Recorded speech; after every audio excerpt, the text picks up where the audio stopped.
ఒక కథ మాత్రం ఎల్లారిపోయింది కానీ నీ కథ ఉందండి. ఆ కథకు కడుపుడు అంకాలు దొరకాలి కదా మనకు. అదే కడుపుడు అంకాలు కదా చూసినా అది పట్టుకున్నా తాత పట్టుకోడా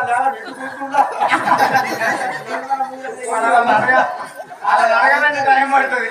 సరే అమ్మా, నలుగురు కుమారులు ఒక కుమార్తె జన్మించిందా? శభాష్. మరి అమ్మా, మరి వీళ్ళు పుట్టి పుట్టి మాత్రము అప్పుడు గడియలు కూడా 9 గడియలు ఇట్లా గడియలు ఉంటుండే. అంటే గడియలు 21 గడియలు ఇప్పటికి 21 రోజులు ఆనైపోయిందని అసలు ఉడిపాయి కదా.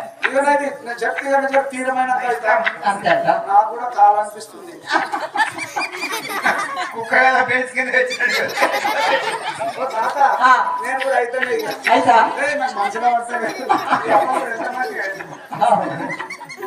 ఇది తప్పుగా అమ్మవారి గర్భమందుల నలుగురు కుమారులు ఒక కుమార్తె జన్మించినారు.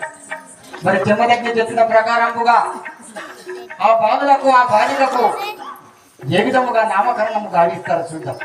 చేద్దాం అమ్మ, దొరికే మరి మరి అమ్మా చూడండి. అమ్మా మాకు ఈయన పరిచయం అయింది మైకులు అయినాయి. మైకులు నందిపేట అయినా ముంపెలి కాడ పరిచయం అయినాడు. ఎందుకంటే మనము ఎంత ఏం చేసినా కానీ ఇంత ఆనందించలేము. మేము 5 రోజులు ఆడుతున్నాం కానీ మమ్మల్ని అందరినీ కొట్టేసిండి ఈయన. ఆయనకు నేను చేతులెత్తి నమస్కారం చేస్తున్నాను.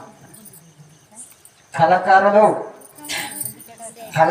ప్రోత్సహించడం ధర్మం కాబట్టి అయినా ఎంతో దూరం నుంచి మన ముందుకు వచ్చినాడు. ఎందుకంటే ఇక్కడ మైకులు పెట్టాలన్న సంతోషంతో కాదు, ఆయన వద్ద కూడా కళ ఉంది కాబట్టి నేను కూడా నా లోపల